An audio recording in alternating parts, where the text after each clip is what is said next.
এটা দিনের আলোর মতো পরিচিত কিছু না কিছু গাফিলতি নিশ্চয় ছিল এই সিস্টেমের মধ্যে, যে কারণে এরকম একটি হিরিয়াস ঘটনা আমাদের কলকাতা শহরের মুখে ঘটতে পেরেছে। যে শহর আদারওয়াইজ সুরক্ষিত মহিলাদের জন্য বলে পরিচিত গোটা দেশের মধ্যে, সেখানে তার সম্মান আজকে ধুলোয় মিশিয়ে গেছে এরকম একটা ঘটনা ঘটার ফলে। সেই ঘটনা এমনি এমনি ঘটেনি, তার পিছনে অনেক বড় বড় গাফিলতি আছে, বোঝাই যাচ্ছে। সেই গাফিলতির দায় এড়ানো যাবে না, সেই গাফিলতির দায় প্রশাসনকে নিতে হবে। দলমত নির্বিশেষে এই দাবি আমাদের করে যেতে হবে এবং যারা দায়ী, যারা কাজটি করেছেন তাদের সঙ্গে সঙ্গে এই গাফিলতিগুলোর জন্য যারা দায়ী তারাও যেন পার না পান, সেটাও কিন্তু দেখা প্রশাসনের দায়িত্ব হবে। এটার জন্য আমাদের প্রশাসনকে অ্যাকাউন্টেবল করে যেতে হবে, দলমত রাজনীতি নির্বিশেষে। এবং আরেকটা কথা সেটা হচ্ছে আগামীতে যেটা বারবার এই যে বাচ্চা ডাক্তার ছেলেমেয়েগুলি এখানে আন্দোলন করে চলেছে, যাদের উপর হামলাও হয়ে গেছে, যেটা আরেকটি ন্যাক্কারজনক ঘটনা, সেই তাদের দাবিগুলো কিন্তু খুব সিম্পল। তারা বলছেন তাদের সুরক্ষার ব্যবস্থা করা হোক, যাতে তারা আগামীতে এরকম আরো সিচুয়েশনে মুখোমুখি না হন, যাতে তারা আগামীতে আরো একটি বৃহত্তম আমাদের বলে আবার যাতে মিছিল না করতে হয়। সেটা আজকে এখানে কলকাতার আরজিকরের মুখে হোক, সেটা আজকে উত্তরপ্রদেশে হোক, সেটা মুজফ্ফরনগরে হোক, সেটা উড়িষ্যায় হোক, সেটা দিল্লি গুরগাঁওতে হোক। হ্যাঁ, আমি আবার সবাইকে বলতে চাই স্পষ্ট করে একটা কথা। অনেকে আমাদের রাজনৈতিক অরাজনৈতিক এই সমস্ত প্রশ্ন করছেন।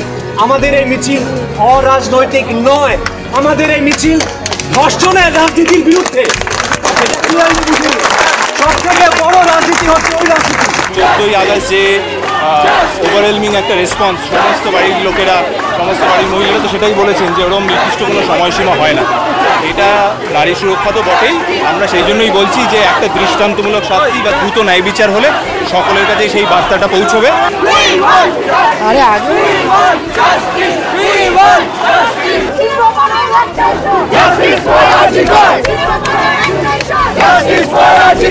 বিচারটা এই মুহূর্তে আমরা জানি কেন্দ্রীয় তদন্ত সংস্থার আন্ডারে, তারা বিচার করছে। আমার ব্যক্তিগতভাবে আমার সমস্যাটা আরো গভীরতর জায়গায়। সেটা হচ্ছে যে এই যে বড় একটা গাফিলতি যেটার ফলে এরকম একটা ঘটনা ঘটতে পারলো, সেটার দায়, সেটার জবাবদিহি কে করবে? সেটার জবাবদিহি তো কাউকে এটা করতে হবে। সেটার জবাবদিহি যখন চাওয়া হচ্ছে, সেই জবাবদিহি চেয়ে যে আন্দোলনের জায়গাটা, সেই আন্দোলনের জায়গাটাকে জোর করে ওরা করা যাবে না, এটাই হচ্ছে কথা। আন্দোলনটা হচ্ছে স্বতঃস্ফূর্ত একটা আন্দোলন হচ্ছে, আমরা অনেকদিন আগে থেকে দেখছি বা ঘটনা ঘটার দুদিন পর থেকে দেখছি। সেই প্রত্যেকটা আন্দোলন সঙ্গত কারণে হচ্ছে। সেখানে রাজনীতি ঢুকিয়ে, সব পক্ষকেই বলছি এটা আমি, সেখানে রাজনীতি ঢুকিয়ে এটা ওদের আন্দোলন, ওটা অমুকের আন্দোলন, এটা তার আন্দোলন, এটা আমার, এটা তার না। এটা কিন্তু সাধারণ মানুষ আজকে এই প্রশ্নগুলো খুঁজছেন। সেই জন্য প্রশাসনের আরো বেশি করে দরকার দায়টা স্বীকার করা এবং এনশিওর করা যাতে আগামীতে কোনোদিন এরকম ঘটনা আর কোথাও ঘটতে না পারে, এবং যাতে এই যারা আমাদের প্রাণ রক্ষা করেন যাতে তাদের প্রাণ আমরা সুরক্ষিত রাখতে পারি, প্রতিটা ক্ষেত্রে নারী পুরুষ নির্বিশেষে এবং দিনের কোন সময় সেটা নির্বিশেষে।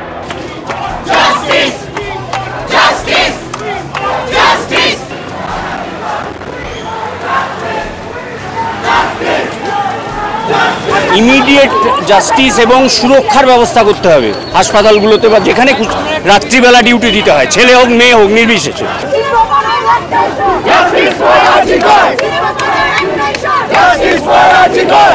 গণ অভ্যুত্থানটা তো দরকার ছিল, যে ঘটনাটা ঘটেছে এটা তো নক্কারজনক ঘটনা, এটা তো নতুন করে কিছু বলার নেই। এর জাস্টিস দরকার এবং শেষ পর্যন্ত এই জাস্টিসের জন্য আমরা লড়াই করব।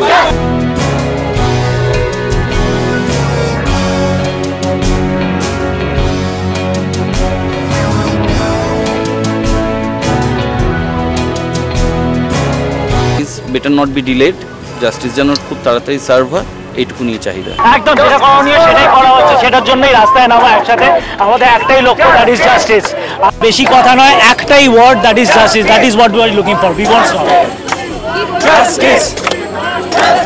পথে নামা ছাড়া তো আর কোনো উপায় বাকি ছিল না, সেই কারণেই নামা।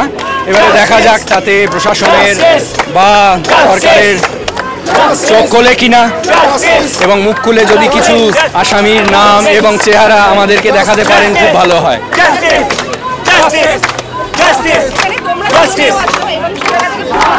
মেয়েদের কর্মসীমা বেঁধে দেওয়া হয়েছে, তারা কাজ করবে, এটা কি সলিউশন? একদমই নয়। আমাদের যেটা উচিত, যেটার জন্য আমরা রাস্তাতে নেমেছি সবাই, যাতে যে অপরাধ হয়েছে এটা যেন আমরা বিচার পাই, যার জন্য আমাদের রাস্তায় নয় আর এই অপরাধটা না হয় এবং যতটা তাড়াতাড়ি সম্ভব যাতে আমরা বিচার পাই।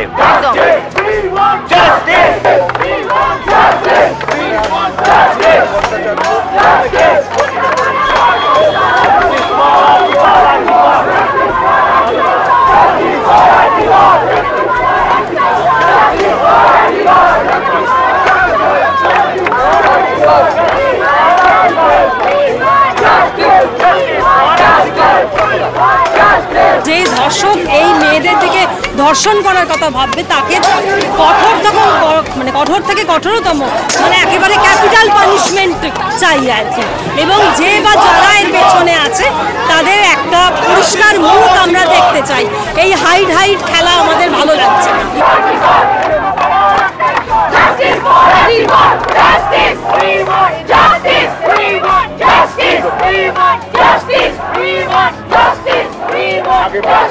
রাজ্য না, রাষ্ট্র আমি বলবো, কারণ দেখুন এখানে সিবিআইও জড়িত, শুধু রাজ্য বললে হবে না। কলকাতা পুলিশ তাও 8 দিনের মধ্যে গ্রেপ্তার করেছে, কিন্তু সিবিআই এখনো এতদিন হয়ে গেল এখনো কোনো খবর দিতে পারছে না, কোনো রেজাল্টস বেরোয়নি এবং এটা খুবই আশ্চর্য। হাসপাতাল কেন তুমি বলছো? কোথাওই সুরক্ষিত নয়, সারা ভারতবর্ষের কোথাও নয়। তাহলে আমার মতে যতবার এরকম ঘটনা ঘটবে, সেটা ভারতবর্ষে যেখানে ঘটুক না কেন, পশ্চিমবঙ্গেও যতবার ঘটুক না কেন, আমাদের বারবারই রাস্তায় নামতে হবে, উপায় নেই।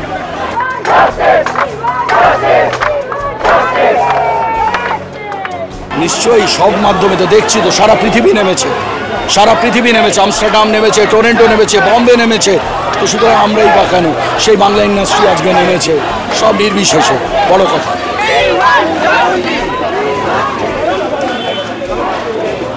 হ্যাঁ, কিন্তু তার জন্য এই ঘটনাটা হওয়ার দরকার ছিল না। আমার মনে হয় যে জঘন্য ঘটনা কলকাতা শহরে এই মুহূর্তে ঘটেছে, এই সময় ঘটেছে, সেটা খুবই মর্মান্তিক, দুঃখজনক। আর এর যেন পুনরাবৃত্তি না হয় এরকম ঘটনা, সেজন্য দৃষ্টান্তমূলক শাস্তি দরকার। সেটা আমি প্রথম থেকেই বলে এসেছি সোশ্যাল মিডিয়ার মাধ্যমে। আমরা সবাই আজকে একজোট হয়েছি টলিপাড়ার। আমরাও চাই মানুষের যে প্রশ্ন, মানুষের যে আবেদন, আমাদেরও তাই আবেদন।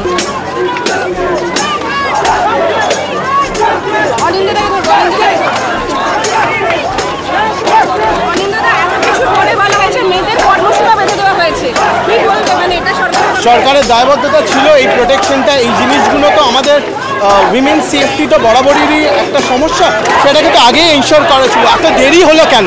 আর যেখানে দাঁড়িয়ে আমাদেরকে এটা কেন বলতে হবে এরকম একটা আইন, যেখানে মেয়েদের রাতে কাজ থেকে যাতে না কাজ করতে পারে, এরকম একটা জায়গায় কেন আসবে এই সমস্যাটা? এটা তো আমাদের কোনো একটা জায়গায় দুর্বলতা রয়েছেই। যত তাড়াতাড়ি এই সুবিচার আসে ততটাই মঙ্গল।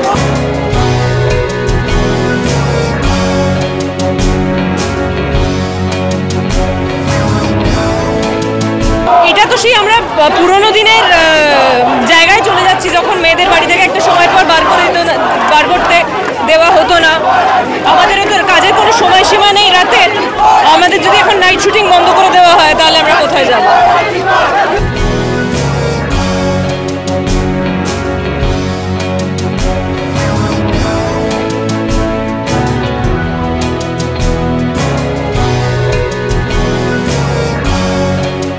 হাস্যকর হয়ে গেল, কারণ ঠিক আছে আমি ধরে নিলাম যে মেয়েদের নাইট ডিউটি দেওয়া হবে না, তাহলে টিল ধরুন 6টা অবধি, বিকেল 6টা অবধি, তখন থেকে মোটামুটি অন্ধকার হতে থাকে, তখন কি মেয়েরা সেফ?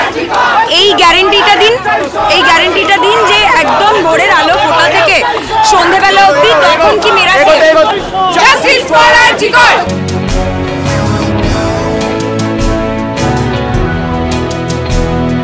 এখন তো বলার একদমই সময় না, স্পিচ ইজ নট ওয়ার্কিং। এখন যেটা হলো কি অ্যাকশন। আমরা তো আর ঢাল তরোয়াল নিয়ে আবার আমাদের অধিকার নেই বা আমরা পারবো না। যদি সেরকম প্রয়োজন হয় সেটাও হয়তো করতে হবে। আপাতত যেটা আমরা করতে পারি সেটা আমাদের অ্যাকশনস দিয়ে, যেটা কিনা আজকে আমাদের তরফ থেকে যেটা হয়েছে, সাধারণ মানুষের তরফ থেকে হচ্ছে, প্রত্যেকটা কর্মক্ষেত্রের যেই লোকজনরা আছে তারা যেরকমভাবে রাস্তায় নামছে আমরাও সেরকমভাবে এগিয়ে যাচ্ছি। এবং এটার একটা মীমাংসা হওয়া তো ডেফিনেটলি দরকার।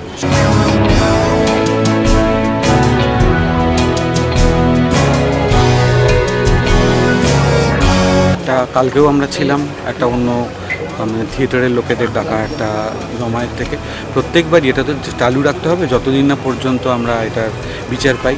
সেটা কালকে আমরা একরকমভাবে করেছি, আরও আজকে তো প্রচুর জায়গায় হচ্ছে, বিভিন্ন জায়গায় সমাবেশ এবং মিছিল হচ্ছে, তার মধ্যে আমরাও এটায় পাচ্ছি। কিন্তু আজকে তো RG কর অবধি আমরা পৌঁছতে পারবো না, তো দেখা যাক কতটা অবধি যেতে পারি। কিন্তু মিছিলের কারণ এবং আমাদের দাবিগুলো একই রয়ে যাচ্ছে।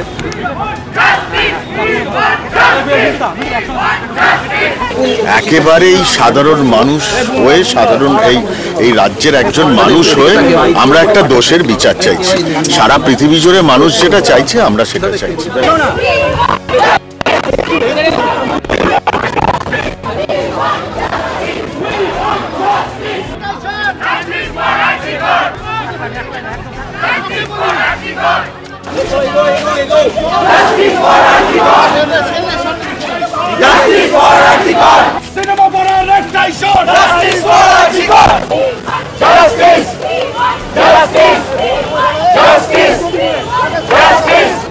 টলিউডের latest update, gossip and entertainment পেতে সাবস্ক্রাইব করুন শুধুমাত্র সিটি সিনেমা আর ফলো করুন সিটি সিনেমার Instagram, Facebook, Twitter and share chat.